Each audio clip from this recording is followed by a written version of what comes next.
Joanna Murray-Smith is a Melbourne-based playwright, screenwriter and novelist whose body of work is extraordinary. Her plays include Honour, Rapture, Songs for Nobodies, The Female of the Species, 90, The Gift, and the adaptation of Scenes from a Marriage for Sir Trevor Nunn, produced in London last year. Honour had its first public reading in New York with Meryl Streep. Rapture, Honour and The Gift have all won Premier's Literary Awards. Most of her plays have been performed around the world, translated into dozens of languages and adapted for Australian and BBC radio.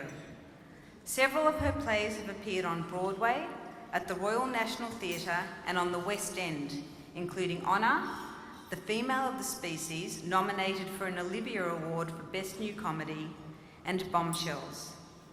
Joanna was awarded the Commonwealth Medal for Services to Playwriting, and US Variety described her as Australia's foremost female playwright. Joanna has also written 3 novels, Truth, Judgment Rock, and Sunnyside, which was longlisted for the Miles Franklin. In 2012, she was made a Vice-Chancellor's Fellow of the University of Melbourne. 2014 continues to be extremely busy, with a new opera, The Divorce, in development with Opera Australia, her second after Love in the Age of Therapy, which was produced at the Sydney and Melbourne festivals. Joanna is currently under commission for 2 new plays for American theatre companies, one of which, Switzerland, a play about the writer Patricia Highsmith, will be produced by the Sydney Theatre Company at the Opera House in November, followed by a production in LA at the Geffen Playhouse in March next year. Her new play, Pennsylvania Avenue, premieres at the Melbourne Theatre Company in November. It is a one-woman show about an underling at the White House whose personal story intersects with the entertainers who performed for presidents over 8 administrations. It stars Bernadette Robinson and, together with director Simon Phillips, reprises the team that created Songs for Nobodies. We are most fortunate that Joanna could take the time to be with us today and share her journey. Would you please give a very warm welcome to Joanna Murray-Smith.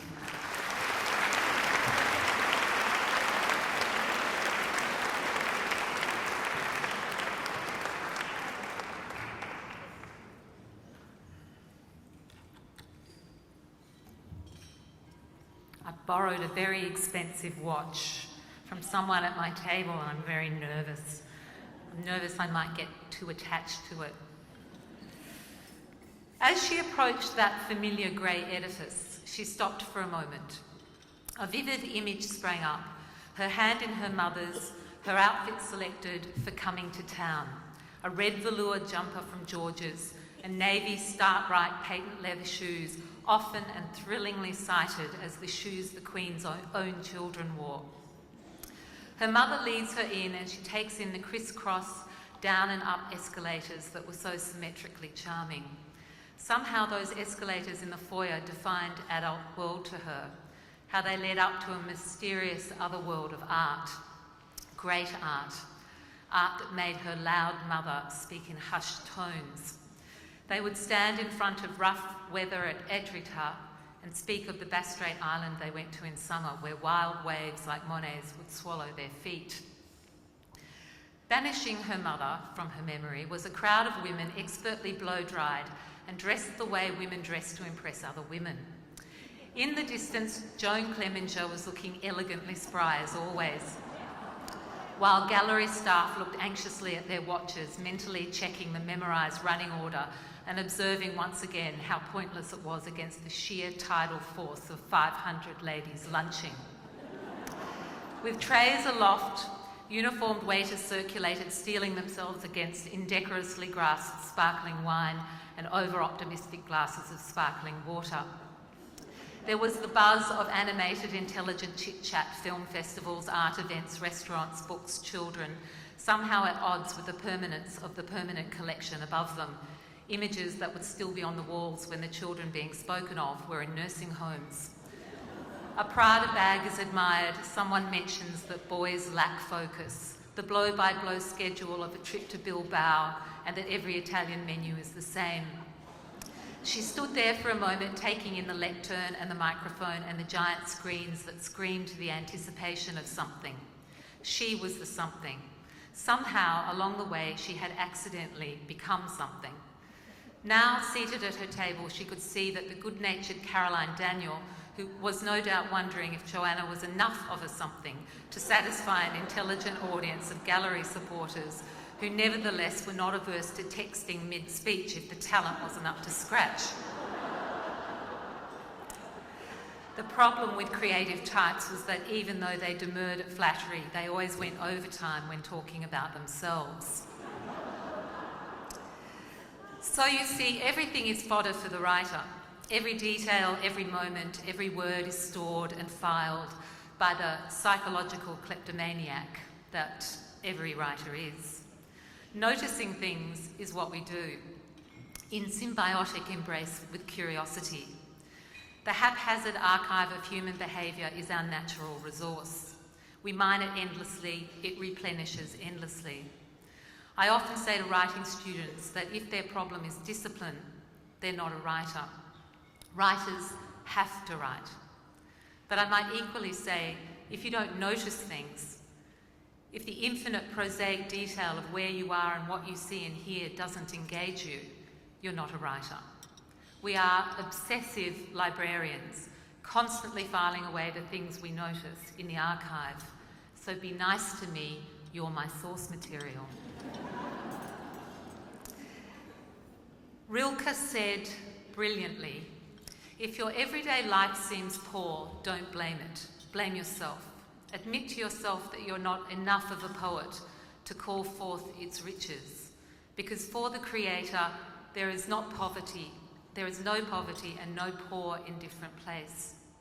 And even if you found yourself in some prison whose walls let in none of the world's sounds, wouldn't you still have your childhood, that jewel beyond all price, that treasure house of memories? Childhood. Perhaps the greatest qualification for a writing life. It's tempting to describe it as free since it comes to us unbidden, but it's not really free, is it? There is a price we pay, and we exact a different price on our own children, and so it goes, because all parents are novices. They only know how to do it when it's too late. Recently, a well-known public figure in Melbourne, a very accomplished, beautiful woman, told me about the sadistic behaviour she'd been subjected to by her mother. I didn't cry when she told me those stories. I cried when she said to me, I loved her anyway, because as children we accept what befalls us. We have no perspective on it. I am my childhood as you are yours. Subtly, invisibly, one way or another, it creates our map. The way we love, the way we connect or fail to connect, our aspirations, our prejudices, our work.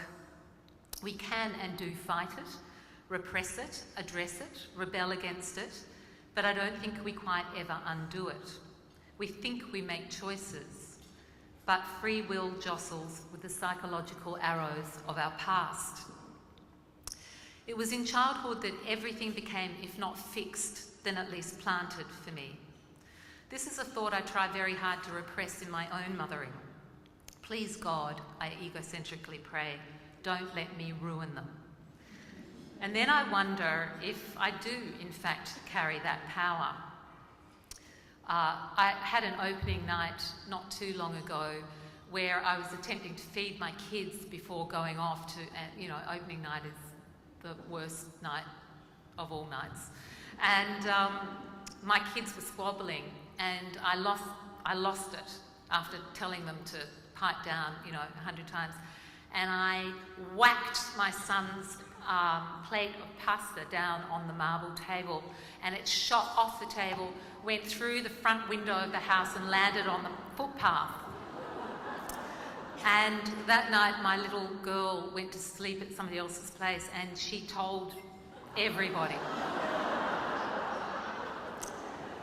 So there was a moment then when I looked at that pasta on the footpath when I thought that perhaps rather than carrying the power of influencing my children. Maybe I just represent a really fantastically vivid example of what not to be. Which leads to the thought, which is more frightening, that we have power over our children's outcomes or that we don't?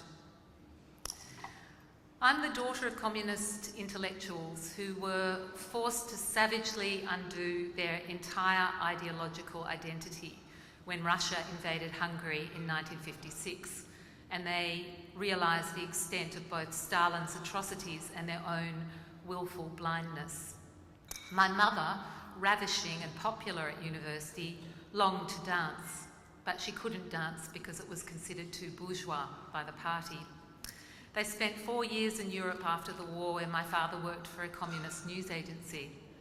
When they returned and they moved to Mount Eliza, my mother was astonished that her conservative neighbours, who had new cars but no books, worried about the same things she did, loved their children the same way she loved hers. A common humanity was much more potent than the political paths chosen. My parents broke off or were openly contemptuous of their friends who stayed in the party, and I was born to parents who by the 60s were deeply suspicious of any ideology unwilling to be softened by humanity.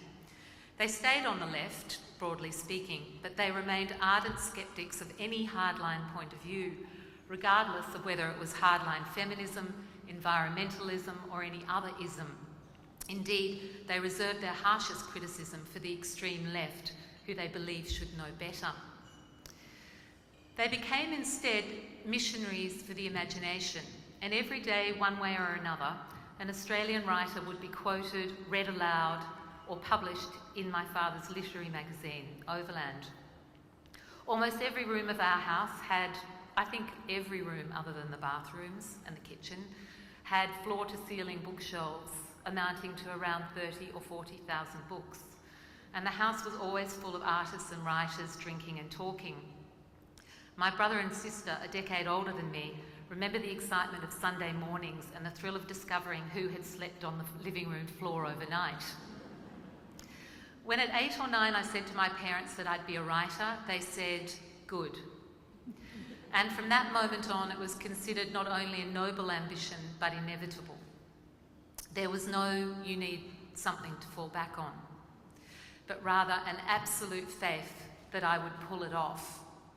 Powerful fuel, not only to a young girl, but a young artist. I came from a mixed cultural heritage. My kind and diligent father was from a snooty, conservative, waspy Toorak family that had been bankrupted at the time of the Second World War. My granny Alice ate simply and didn't put the heating on in winter, but she only wore clothes from the Louvre. Her best friend was Lil Whiteman, and her vast wardrobe spilled ocelot print silk. My father went to Geelong Grammar from the age of 7 and from there to the war in New Guinea. He met my mother at Melbourne Uni, where I also met my husband. She had recently crossed Royal Parade from University High School and had arrived in Australia as a 10-year-old from a Jewish village in Poland. Everyone she knew, every friend, teacher, cousin, grandparent, shopkeeper from her town was murdered by the time she was 13. She and her family had to find a way to neither forget the past nor allow it to sabotage their future. My passionate, cultivated mother, who was culturally connected to Judaism but very Anglo in her tastes, rarely spoke about the past, but occasionally she would let slip. I heard stories I would never tell my children, but they slipped fluidly through the keyhole from her past. Dark, terrible stories. All the best and the worst of me is my mother, and the intensity of that relationship has been fundamental in my life. On my father's side, I adored my Granny Alice, an appalling snob, but also a remarkable autodidact and very entertaining, despite the fact that she spent a good part of my childhood trying to extract a promise that I would never marry a black man. I didn't promise because I was actually quite drawn to the idea, but I obliged. There weren't a lot of Somalians at Melbourne University in the 1980s. My happiest memories are of sitting in her sunroom listening to Barry Humphries records, which she adored, and drinking little glass bottles of Coke, which came out of a magical self-replenishing bar fridge, whilst suspensefully waiting for the moment when the ash from her cigarette would drop onto her ample bosom. At night, I'd sleep with her in a giant bed with a quilted bed head crowned in feathers and hear the clicking of her pearls and diamonds in the jewellery pouch in bed with us. Every summer I spent on an uninhabited island in Bass Strait, a destination discovered by my father's love of the sea. And all night in our little driftwood-built cabin, I listened from my bed to my parents and their friends argue about the world. And it was the world they argued about. And I trafficked that conflict, good-natured conflict, but robust, one voice against another. I would think, if only she could see his view and he could see hers. And that eavesdropping made me imagine the fun it might be to control those voices, to compose the moments when someone remains impossibly obstinate or prejudiced, to compose the moment when they suddenly understand or accept their own short-sightedness, to compose the moments when they might resist or succumb to change. And that's how a playwright is born. It wasn't until I was in my 30s that I began to track back and find in those early years the seeds of all my imaginative preoccupations, the themes that returned again and again in my plays and novels. I thought I chose those preoccupations, but they chose me. Almost all my plays are about the split between the head and the heart, where our emotions betray our conscious plans and ideologies. My father and his friends had extraordinarily erudite minds, were loquacious, articulate, passionate and public, but their private lives, in so many ways, were a mess. We make rational decisions, declarations all the time, but they're ever undermined by the psychological forces we can't control, inherited, embedded, unwieldy. And growing up in the world of the urbane bourgeoisie, I think I was fascinated by the beauty of the surfaces of those eloquent lives and the emotional complexity and suffering beneath those surfaces. When critics say, "Why do you only write about the middle class?" That's why. Because the middle class is my world, because I know it in detail, I hear its voices, and because, in a sense, it has the most to lose. Many of my plays are about mothers and daughters and the bizarre polarity contained in that relationship. Deepest love, deepest conflict, deepest. Many are about absences, and all these things were lodged, melded into the fabric of me very early. There is a black box inside us that I believe is ours forever, guiding us, frustrating us, controlling us, and which has been a bottomless resource for the writer in me, although often I would trade it in a flash. It's the intravenous drip feed of the writer's life. The heart of a writing life is a constant shift from the macro to the micro, from the real to the extrapolated. We pretend the imagination is everything, but that's just our tool, our spanner, our hammer, our shovel. Life is everything. We saturate ourselves in what it is to be alive, and we willingly take on both its horrors and joys. Risk is everything. And even at the epicenter of catastrophe is an icy thought, this too will be useful.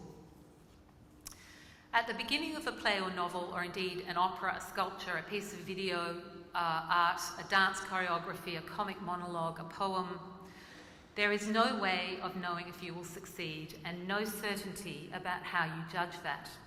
That's as true for my next two plays, and I'm in the rehearsal room at the moment for Pennsylvania Avenue, as it was for my first plays. Will I fulfill my own mission? Will I write the play I want to write? If I do, will audiences like it? If audiences like it, will critics like it? If critics and audiences like it, will the theatrical world like it? Do I care about critics? Do I care about audiences? Do I care about peers? Will my husband like it? Is liking the important thing? Would it be better to write a play that everyone likes, or a play that divides, stimulates argument, creates conflict, self-questioning, and and philosophical debate. Would I trade love for provocation? And perhaps most baffling of all, am I able to judge my own success or failure? Can I decipher the comments from friends in foyers? The only good comment, and I tell you this under an advisement, the only good comment to say to a playwright is, "This is a brilliant play." More often it's the, "Oh, only you could have written that." Or even, "Wow." And that ever-present question, especially for the female writer, is it more important to finish this critical piece of dialogue that is finally alive, vibrant, authentic, creative gold, or to pick up my daughter from school on time? Sometimes I think of that Kerouac quote, "I'm going to marry my novels and have little short stories for children." Artists fall in love with their creations, and sometimes that love overwhelms everything else. That, in fact, is the subject of my play for the STC about Patricia Highsmith, about her love affair with her own creation, Ripley. And every day, the question that cannot ever be quite silenced, is there any point? The answer to that changes moment to moment. Can an artist, any artist, on September the 2nd, 2014, really believe that they can say something that has never been said in quite the same way before? What can we add to Aeschylus or Shakespeare or Chekhov? Or Mamet, Hare, Churchill? What can we add to Rembrandt, Turner, Rodin, Caravaggio or Mozart, or for that matter, Picasso, Pollock, Rothko, Warhol? Is there any point in creating when the repertoire of human experience and feeling has already been so brilliantly expressed, century after century, in pretty much every culture on earth? Even if you're a successful artist, even if your work is purchased, hung in galleries, even if your novels find publishers, your plays sell out, is there any point in being a good artist? Do we need good artists when we already have great ones? So you can see why I've been a bit depressed this year. For the first time in my life, I've really struggled with that question. Life presented problems this year and last year that could not be diluted or alleviated by writing. For almost the first time in my life, words weren't enough. Reality, presenting some formidable challenges, was finally more insistent than my imagination. Rick Amor, I don't know if you should all know him if you don't, wonderful Melbourne painter, who I've known since I was a little girl. Rick's first wife, Tina, gave me the best advice I ever got as a young woman. If I had to summarise on my deathbed the simplest and most potent advice I ever received, it would be that sage wisdom of Tina's: when you're depressed, buy a lipstick. Well, in the past, if MAC's Lady Danger itself did not quite do the trick, my hands on the keyboard inevitably did. But this year, neither the lipstick nor the laptop worked. For the past couple of years, I've been a Vice-Chancellor's Fellow, as was mentioned earlier, which can be slightly depressing because at the occasional elegant lunches for the Fellows hosted by the VC, I talk about the musical I'm writing and everyone else talks literally about their new cure for cancer. Anyway, as a result of this, I occasionally teach at the VCA, and sometimes I imagine myself telling the students doing a Masters in Writing for Performance, you know that old adage, what kind of world would we have without art? Well, maybe we'd have a better world without your art. I'm not good enough, and you're a lot worse than me. You can't even spell. Learn Spanish, learn how to fix a tap, build an orphanage in Cambodia, do a CAE course in upholstery, anything but write. So you can see why I don't have a stellar teaching career. And then I read a short story by the American writer Lorrie Moore, a simple little short story that does not set the world on fire, but which elegantly, exquisitely, economically makes me cry. And I think about the Edwardson Auburn novels I read voraciously last year, which dazzled and moved me every one. And the Chris Wallace Crowd poem, The Swing, I read yesterday, which was so beautiful. Since my mother died last year, I've been in a disproportionate panic about mortality. It's rational to be conscious of mortality, but every waking moment I'm in a frenzy about collecting experience for myself, about creating memories with my husband and children before my own clock stops. I suspect this is not an uncommon reaction to the death of a mother. So partly as a result of this, I flew to Mexico City last month, a revelation, to see a play of mine in Spanish. And after the play opens, and with no good reason other than longing, I fly from Mexico City to Havana. I've always wanted to see Cuba's capital, the muted colours and crumbling facades of the Spanish colonial architecture, a backdrop to the shiny Duco of the ubiquitous 1950s American cars, a kind of urban time travel machine. I travel alone, but it's the first time in 25 years I've travelled alone to a new place where I know no one. I force myself to go out. Everyone's on the streets. I didn't come to Havana to stay in my hotel room and watch CNN, I tell myself, though there's a part of me which feels awkward and self-conscious and unnervingly slightly contemptible. Other people are very nice to me, but I'm not terribly nice to myself. I make fun of myself drinking a mojito alone in a bar. I hypothesize about what the musicians in the band think of me alone on my stool, sucking on a straw. Nothing good. I dress up and catch a cab to a seaside neighbourhood, Vedado, and when I come out of the restaurant, I see a long line of people queuing outside the building next door, an illuminated old church. The crowds part and I find myself in a vast warehouse space pulsating with music and a few hundred young Cuban artists. The walls are lined with their inspired work. In another room, young flamenco dancers are eliciting gasps from the upbeat mojito-drinking crowd. In another room, a Cuban rock band plays. Hallways are lined in sculptures, video art, architectural models. Bars spill onto terraces where the heat and the dark make perfect companions to drinking and talking. I could be in Berlin or New York, only there's nothing American here. No Coke signs, no clothing labels boasting Prada or Michael Kors, no Beyonce blaring from the music videos on the giant screens. I stand there and I think, I'm not sure how I got here. A string of events and decisions. My mother's death, an invitation to Mexico, a sudden lightning bolt of determination in the face of my own mortality, a quick call to Flight Centre, and here I am on a hot summer's night, drinking cocktails in a suburb of Havana at a party I've gate-crashed. My entire little world of love is 17,000 kilometres away, defrosting bolognese again in North Fitzroy, while I am looking at a mesmerising photograph of a Cuban soldier blowing a giant multicoloured bouquet from his mouth. It makes me cry. And when I get home to Melbourne, my 10-year-old daughter is making a racket and I tell her to be quiet and she says, but I'm expressing emotion and right now my emotion is happiness. And I think, wow. Every day, a human makes something, says something, communicates something that sounds new to me. It doesn't matter how difficult life is, how oversensitive you are, how your nerve endings leave you raw, or if your imagination delivers a relentless capacity for paranoia, hypochondria, or hypothetical tragedy, all true in my case.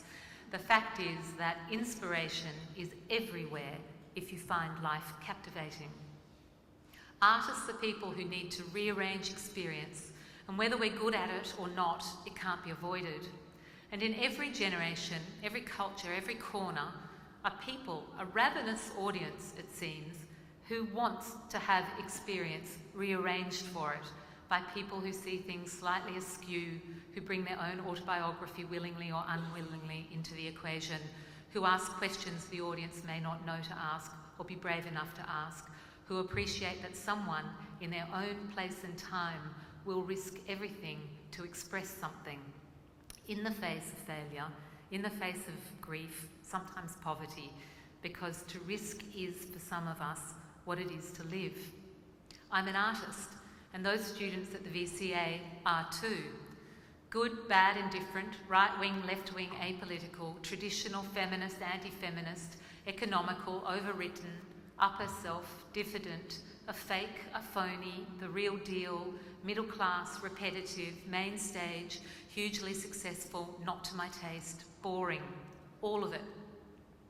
And what I actually say to the postgrad writing for performance students at the VCA is, even though our stories draw on the same emotional repertoire as the Greeks, even though they're about the same rage, desire, ego, vanity, love, envy, and misery, only you can tell your story. And if you're a writer, you'll be brave and you'll tell it well. It will be something uniquely your own, and so it's worth telling. Tina Howe, wonderful New York playwright, said, "A writer knows that what is most private in her heart of hearts is also the most astonishing." Whatever your story, its power and potency is fundamentally and profoundly connected to your personal truth. When you write, you're making a judgment about the world you're creating, and it can be painful because ultimately it's a judgment on yourself. It's terrifying parading your subconscious in front of 500 people in the seats of the Sumner Theatre at the MTC, or at Wyndham's in the West End, or the National Auditorium in Mexico City, or that small theatre in the suburbs of Tokyo. But there's no choice. As Kurt Vonnegut said, we have to continually be jumping off cliffs and developing our wings on the way down. But what a feeling to sit amongst 500 people and hold them in a spell of make-believe, a flight of fancy that spun up and out of your head and onto the page. I'm now finally irretrievably unable to be lied about or camouflaged in middle age. At least once a day I stand in front of the mirror and wonder how it snuck up on me, and whether plastic surgery is degrading, or whether I should just believe in my beautiful sexual middle-aged self like French chicks. One of the upsides of this is that I realise that my life, which began as a room designed by two parents, the hurly-burly of DNA, has quietly been furnished by me. Sometimes by design, more often by accident or chance or luck, but this life of mine has been furnished. The walls are lined in plays and novels, each a chapter of my past, an archive of my recurrent preoccupations, as well as my strengths and weaknesses as a writer and as a human. And when I write, I look through the window of my imagination into that room of collected experience. And in this furnished room that is my life so far are 1,000 actors, most of them good, some of them great. There's a heavy sprinkling of famous people I've in some way worked with, who unusually these days are famous because they're great at what they do. Meryl Streep, Diana Rigg, Eileen Atkins, Trevor Nunn, Sam Waterston, Corinne Redgrave, Laura Linney, Annette Bening, Kate Blanchett, Julia Blake, and many others. I learnt from all of them. It's true that you can never guarantee how a play will go. You can write a play you're proud of and then see it on the stage, and for whatever reason the magic isn't there. Or the play and the production can be rigorously cared for and shaped, but one actor, carefully cast, can turn out to be not bad, but wrong. I remember when Eileen Atkins did my play The Female of the Species in London, talking to me about the moment she knew she wouldn't be a mother. It was one of a number of moments that I've had with actors that have stayed in my head, and sort of speaks not just to my love for them in terms of what they've done for me and my work, but also just for who they were as human beings. The question of having a baby was hovering over Eileen. This is a story she was telling about when she was younger. She and her husband were really struggling to resolve whether to embark down that path when one day the doorbell rang. She opened it and looked down on the doorstep, and there was a baby in a carrying case looking up at her. And she felt a kind of internal lightning strike, a feeling of profound terror. It turned out to belong to a woman who was selling things door to door and had run downstairs to the basement apartment for a second, leaving the baby outside Eileen's door. But from that moment on, Eileen knew that she wasn't cut out to be a mother. Laura Linney when I worked with her in New York, said to me how she realised she'd made a mistake in her marriage when at her wedding, this was her first marriage, now long over, at her wedding her husband made a speech in which he described marrying her as having just got a big shiny red car. There are thousands more equally great actors in that room, my furnished room, who are not famous, who have managed to survive that unjust combination of talent and poverty, and who have made my plays work. I worship those actors who do contemporary drama because their leap of faith is like no other. They are the thespian equivalents of those souls who first flew an aeroplane or circuited the globe from space or took penicillin. They believe the imaginations of others are worth investing in, and they silence experience with hope. In that room are the artistic directors who have nurtured and supported me, one of whom is here right now, Brett. There are astonishing incidental faces in that room, designers and directors and stage managers, but mostly there are audience members. They are strangers with whom I've had sometimes just a short, profound conversation in a shop or a theatre foyer, who've connected with something I've written, who have something to add that makes me think more deeply about what I've made, or they question a choice, and sometimes they just make me feel happy.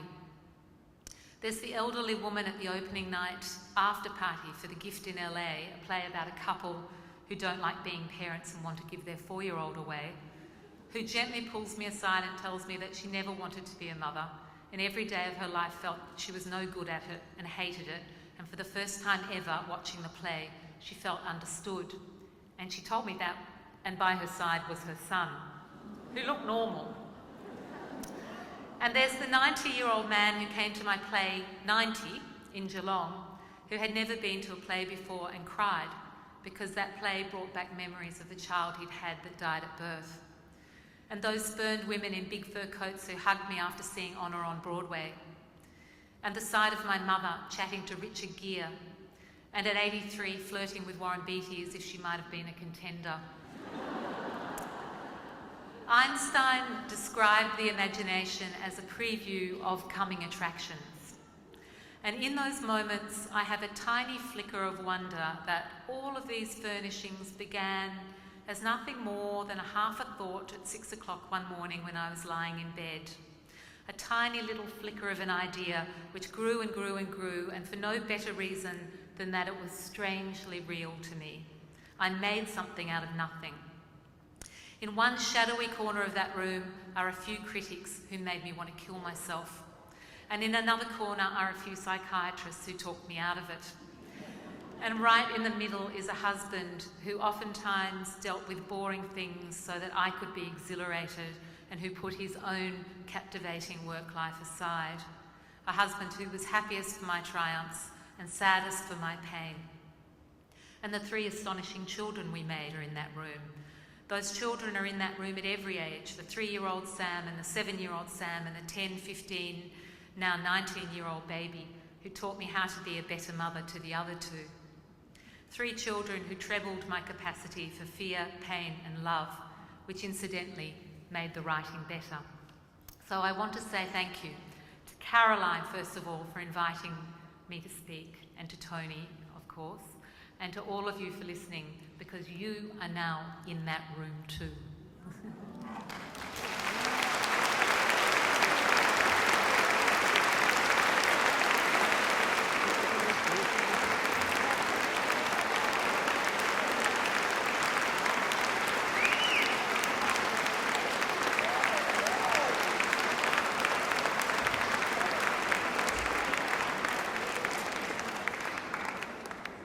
Thank you, Joanna, for that most entertaining and heartfelt presentation. How wonderful for us to be given an insight into the life of a successful playwright. We are most grateful that you could take time to be with us today, and we wish you great success, which I'm sure you will have in all your future endeavours. I have no doubt We will all be rushing to the box office now to get tickets to see your new play, Pennsylvania Avenue, for when it opens in November. Please accept these flowers as a small token of our appreciation. Would you please thank Joanna Murray-Smith once again?